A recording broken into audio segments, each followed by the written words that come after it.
नमस्कार साथियों, मैं निशांत कुमार स्वागत करता हूं आप यूट्यूब चैनल ट्रिकी टीचर्स पर। मैं उम्मीद करता हूं आप सभी स्वस्थ होंगे और अच्छे से मेहनत कर रहे होंगे। Chapter number 10 circles, chapter number 10 की एक्सरसाइज 1 हम खत्म कर चुके हैं। एक्सरसाइज नंबर 2 10.2 हम शुरू करने वाले हैं। उससे पहले कुछ पुराने कॉन्सेप्ट मैं आपको बताने वाला हूँ और कुछ नए भी आपको बताने वाला हूँ। पिछले एक्सरसाइज में हमने क्या पढ़ा था कि ये एक सर्कल है और उस सर्कल पे क्या है, एक टेंजेंट है। टेंजेंट का पॉइंट ऑफ कॉन्टैक्ट है और ये क्या है, हमारे पास सेंटर है ओ। यहाँ जब आप परपेंडिकुलर को इसको मिलाओगे रेडियस को, तो वो रेडियस क्या होगी, परपेंडिकुलर टू द टेंजेंट होगी। ये हमने पहले एक्सरसाइज में पढ़े हैं, तो इसका भी यूज करेंगे इसमें हम। प्लस में एक चीज़ और भी है कि ये क्या है, हमारे पास एक सर्कल है। सर्कल के बाहर कोई भी एक पॉइंट है। इस पॉइंट से हमको दो टेंजेंट ड्रॉ करनी है। कंस्ट्रक्शन में आपको सिखाया जाएगा टेंजेंट ड्रॉ कैसे करते हैं। फिलहाल आप इसी लिए मान लो इसकी दो टेंजेंट है। देखो ये वाली, ये क्या है, सेंटर ओ। ये पॉइंट ऑफ कॉन्टैक्ट ये इस तरह से है। मान लो ये ए है और ये बी है और ये वाला पॉइंट है बाहर वाला पी। तो जो पी ए होगा वो पी बी के इक्वल होगा। ये आपको याद रखनी है, ठीक है। क्या है, सिंपल सी बात, tangent drawn from the outer point to a circle are equal, ठीक है। जो वृत्त के बाहर के बिंदु से दो स्पर्शरेखाएं ड्रॉ की जाएंगी, खींची जाएंगी, उनकी डिस्टेंस क्या होगी, उनकी लेंथ क्या होगी, हमारी इक्वल होगी। ये सिंपल सी बात है जो आपको समझनी है। सर्कल के बाहर कोई भी एक पॉइंट है, उससे दो टेंजेंट जो भी आ रही होंगी उनकी डिस्टेंस इक्वल होगी। ये हमको इस एक्सरसाइज में यूज करना है। ये भी यूज करेंगे, ये भी यूज करेंगे, दोनों यूज करने वाले हैं। तो बढ़ते हैं क्वेश्चन की तरफ, जो कि हमारा क्वेश्चन नंबर फर्स्ट। देखो क्या क्वेश्चन नंबर फर्स्ट हमारा क्या लिखा हुआ है। From a point Q, from a point Q, एक पॉइंट क्यू से, इसका मतलब क्यू बाहर होगा। From a point Q the length of tangent to a circle is 24 centimetre. Tangent की लेंथ है 24 centimetre and the distance of Q from the centre is 25। Find the radius of circle. देखो आपको क्या कहा गया है, ये एक सर्कल है। उसने कहा कि टेंजेंट कहाँ से ड्रॉ की जाएगी, क्यू से ड्रॉ की जाएगी। फ्रॉम अ पॉइंट क्यू, तो क्यू होगा बाहर वाला पॉइंट और यहाँ से एक टेंजेंट ड्रॉ की जाएगी। और टेंजेंट कितनी होगी, 24 सेंटीमीटर कहा गया है। एंड ओ क्यू, ओ क्या होता है हमारे पास, सेंटर होता है। और ओ क्यू कितना दिया हुआ है, 25 सेंटीमीटर। आपसे पूछा गया रेडियस, मतलब ओपी पूछा गया है। मैं नहीं मानता इससे आसान क्वेश्चन कोई भी होने वाला है। सिंपल आप लिखोगे क्या, गिवन क्या क्या है आपको, ओ जो centre O P equal to 24, O Q equal to 25 centimetre. हम लिखेंगे in triangle O P Q. Given क्या था हमारे पास, O Q equal to 25 centimetre and P Q equal to 24 centimetre. हमसे पूछी क्या है, रेडियस। रेडियस का मतलब ओ पी हमसे पूछा गया है। ये सिंपल सी बात है। रेडियस क्या होगी, परपेंडिकुलर होगी टेंजेंट पे। ये बात आपको बताई गई है। ओ पी क्यू, जो ओ पी क्यू होगा यह राइट एंगल ट्रायंगल होगा। तो इसमें जो है हमारे पास ओ क्यू का जो होल स्क्वायर है वो हमारा ओ पी का स्क्वायर प्लस पी क्यू के स्क्वायर के इक्वल होगा। कर्ण का वर्ग आधार और लंब के वर्ग के बराबर होगा। Hypotenuse equal to base square plus perpendicular square. O Q 25 का square is equal to O P हमको निकालना है प्लस पी क्यू 24 का स्क्वायर करेंगे। 25 का स्क्वायर 625 होगा, 625 आपको याद होनी चाहिए, कम से कम 30 तक के स्क्वायर प्लस 24 का स्क्वायर 576। आप 625 माइनस करोगे 576 is equal to O P का स्क्वायर। ओ पी का स्क्वायर इज इक्वल टू होगा 49 और 49 होता है 7 का स्क्वायर। इधर ओ पी स्क्वायर, इधर 7 स्क्वायर, तो O P is equal to 7। So जो रेडियस होगी हमारी कितनी हो जाएगी, वो हो जाएगी 7 सेंटीमीटर। इतना सिंपल सा क्वेश्चन है, ये आप खुद भी बहुत आराम से कर सकते थे। चलिए अब आप इसका स्क्रीनशॉट ले सकते हैं या फिर खुद भी कर सकते हैं आप इसको। तो अब बढ़ते हैं क्वेश्चन नंबर 2 की तरफ।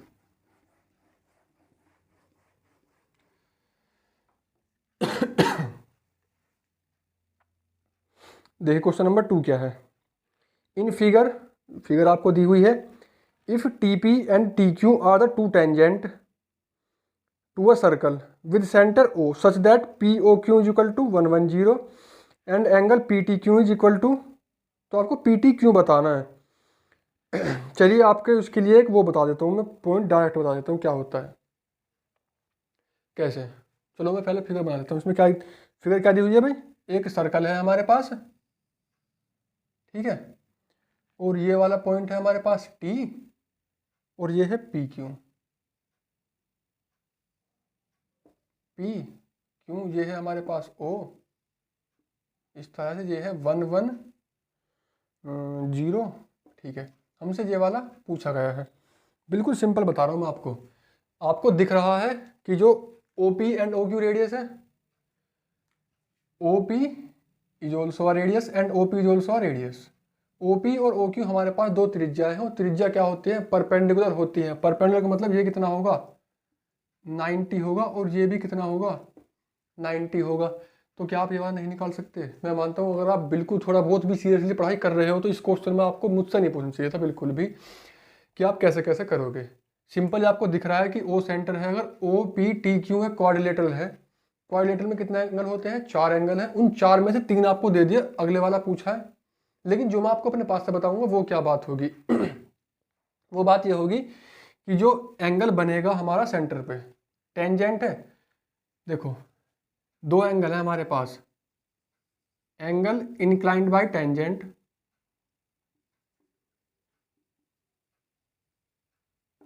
जो एंगल बनाया टेंजेंट ने ये वाला, and angle on the centre of circle, ये 2 एंगल है हमारे पास।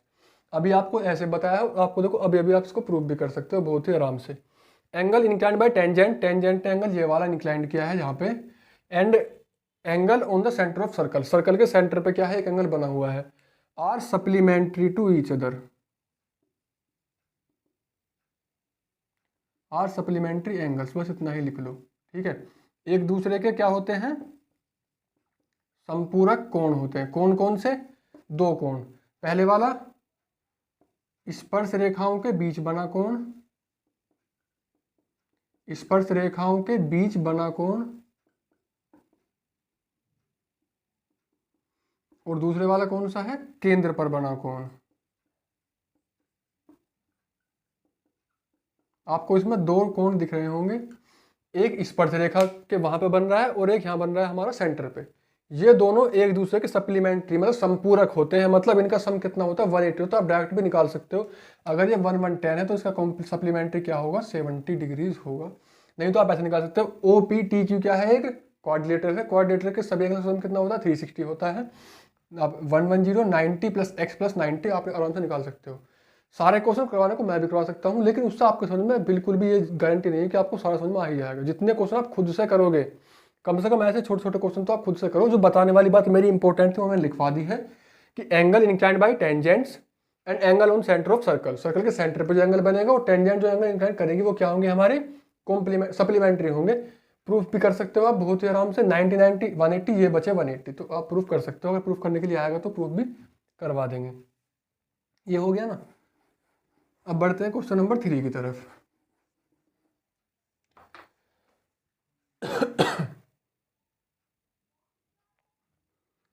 क्वेश्चन नंबर 3 क्या है, if tangent P A and P B from a point P, एक point from a point P मतलब पी से है, P A P B, A और बी कहाँ होंगे, पॉइंट सर्कल पे होंगे, to a circle with centre O are inclined to each other at angle 80 degree, angle P O A find करना है। आपको बताओ इसमें क्या दिक्कत है। चलिए इसको भी करते हैं, देखो कैसे कैसे हम करने वाले हैं इस क्वेश्चन को। आपको सिंपल ये दिया हुआ है, देखो ये इस तरह से, ये एक सर्कल है और एक पॉइंट होगा बाहर कहीं पे P, और जो पी ए और पी बी है वो क्या है, हमारी टेंजेंट दी हुई हैं, और आपको ये वाला सर्कल क्या है, O है, और ये A है, और ये B, ये वाला एंगल आपको 80 दिया गया है। अब तो पूछा गया P एंगल क्या पूछ रहा है भैया आपसे, POA, मतलब POA मतलब ये वाला पूछ रहा है, देखो ये वाला, केवल ये वाला, पूरा का पूरा आपसे नहीं पूछा है। तो क्या आप कर नहीं सकते इसको सबसे पहले तो हम निकालने वाले हैं, देखो ये वाला ट्रायंगल। सबसे पहले जो सबसे पहला काम होगा वो क्या होगा, हमारा पूरा का पूरा AOB निकालना। हम अभी भी क्या लिखेंगे, देखो we know that angle APB जो बाहर एंगल बना, और एंगल ए ओ बी, इन दोनों का सम क्या होगा 180 होगा।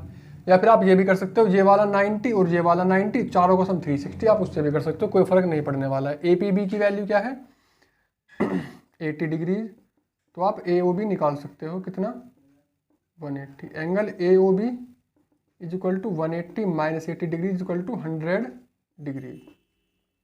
ये पूरा का पूरा आया 100, हमको केवल ऊपर ऊपर वाला चाहिए। अब कहने तो हम कह सकते हैं कि दोनों बराबर होंगे, लेकिन बराबर कैसे होंगे, अपनी मर्जी थोड़ी चल रही है, हमको प्रूफ भी करना पड़ेगा बराबर होंगे कैसे।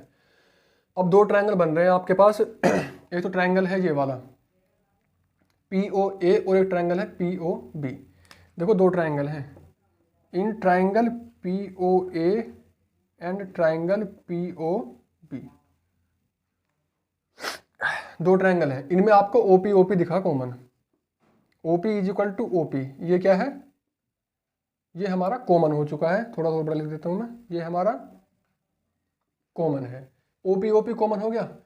ओ A and O B equal है, क्यों इक्वल है, क्योंकि दोनों के दोनों क्या है, ये रेडियस है, ये त्रिज्या है, तो बराबर होंगी, ठीक है। और O P A equal to O B P, angle O P A equal to angle O B P, क्यों होगा, बोथ 90, दोनों के दोनों 90 डिग्रीज हैं, तो बाई साइड एंगल साइड,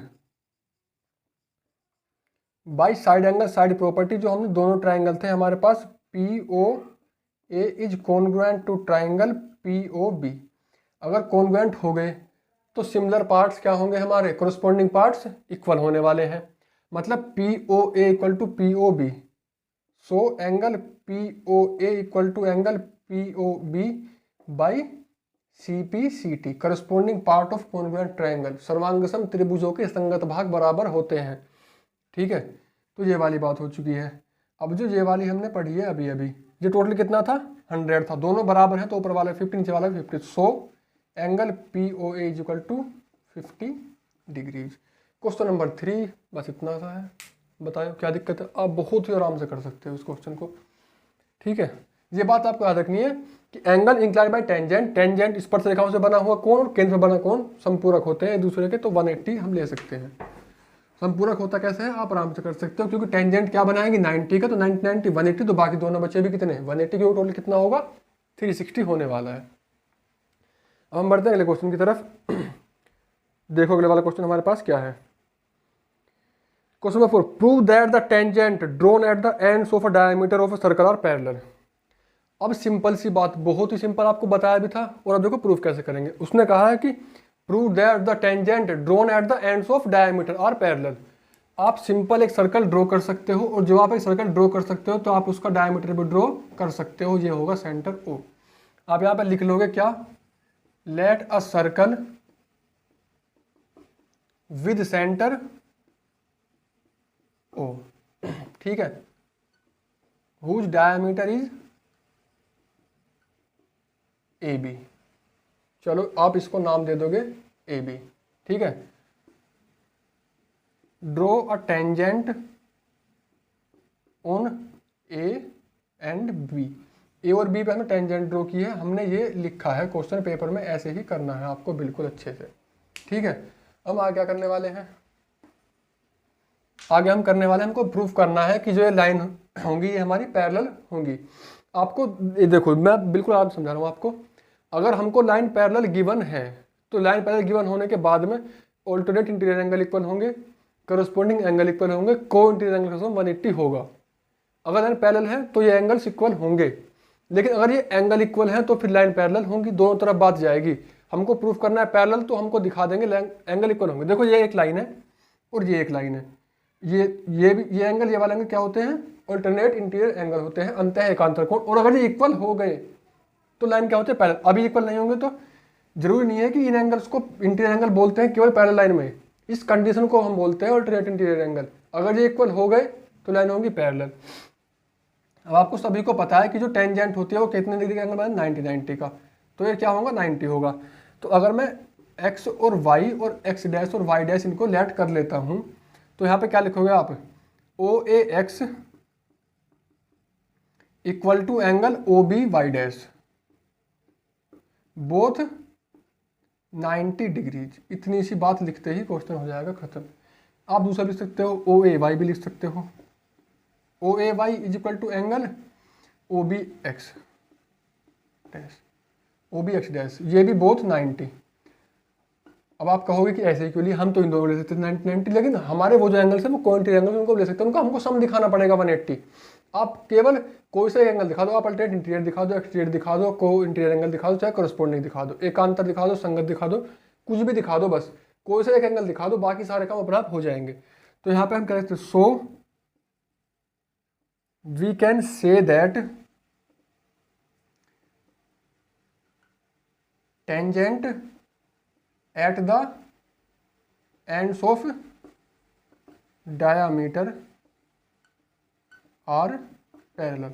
अतः हम कह सकते हैं कि व्यास के शीर्ष पर बनी स्पर्श रेखाएं समांतर होंगी। बहुत ही आराम से हमने प्रूफ कर दिया।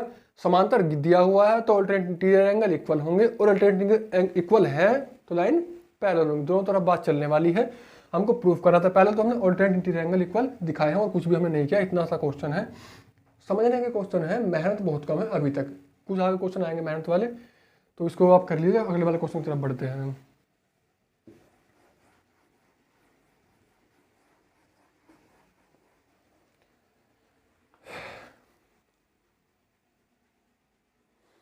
अगला वाला क्वेश्चन क्या, question number 5। Prove that the perpendicular at the point of contact to the tangent to a circle passing through the centre. देखने में इंपॉर्टेंट क्वेश्चन, लेकिन है तो कुछ भी नहीं।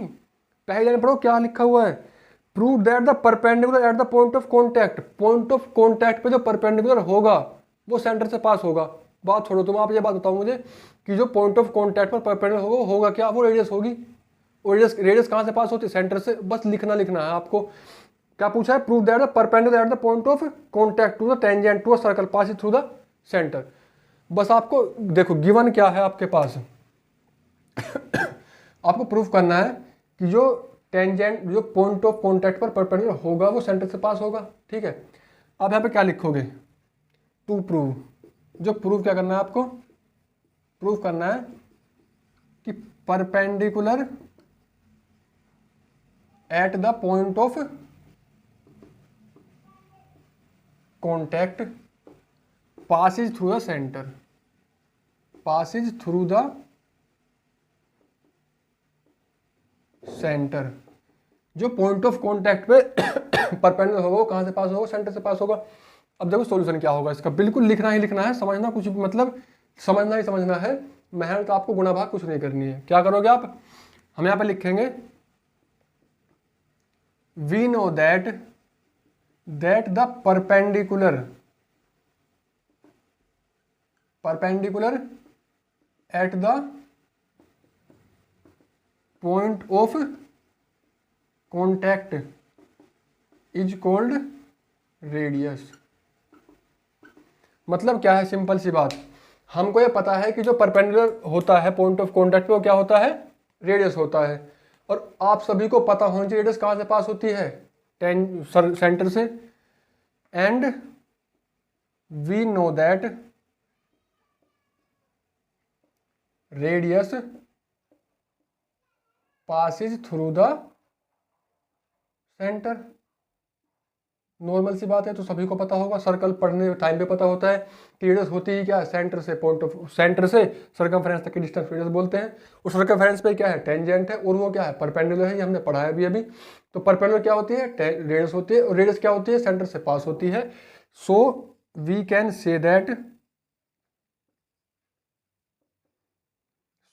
से that perpendicular to the point of contact perpendicular to the point of contact passes through the center। अब देखो हिंदी में वाला बच्चों मैं आपको बोल रहा हूँ, आप आराम से लिख सकते हो, इतना ज़्यादा है ही नहीं इसमें कुछ भी। तो क्या करना था आपको कि पॉइंट ऑफ कॉन्टैक्ट मतलब स्पर्श बिंदु पर जो लंब होगा वो हमारा केंद्र से पास होगा, ये आपको प्रूफ करना था। लिखना क्या है आपको, सिंपल बस एक लाइन लिखनी है आपको, और ये आपको पता होना चाहिए कि स्पर्श बिंदु पर जो लंब होता है वो होती है हमारी त्रिज्या। तो आप लिखोगे हम जानते हैं कि स्पर्श बिंदु पर लंब जो होता है वो त्रिज्या होती है, और आप ये भी जानते हो कि जो त्रिज्या है वो कहाँ से पास होती है, केंद्र से पास होती है। जब त्रिज्या केंद्र से पास होगी तो वो परपेंडिकुलर भी कहाँ से पास होगा, केंद्र से पास हो। ये आपको प्रूफ करना था, बस लिखने का है। इंपॉर्टेंट बढ़िया क्वेश्चन है, इंपॉर्टेंट लगा लो इन पे। जो क्वेश्चन गुना भाग वाले कम होते हैं वो इंपॉर्टेंट होते हैं, क्योंकि उसमें आपको सोचना पड़ता है थोड़ा थोड़ा बस। तो मैं उम्मीद करता हूँ आपको समझ में आया होगा। मिलते हैं आपसे अगली वीडियो में, तब तक के लिए धन्यवाद। मेहनत करते रहिए अच्छे से, धन्यवाद।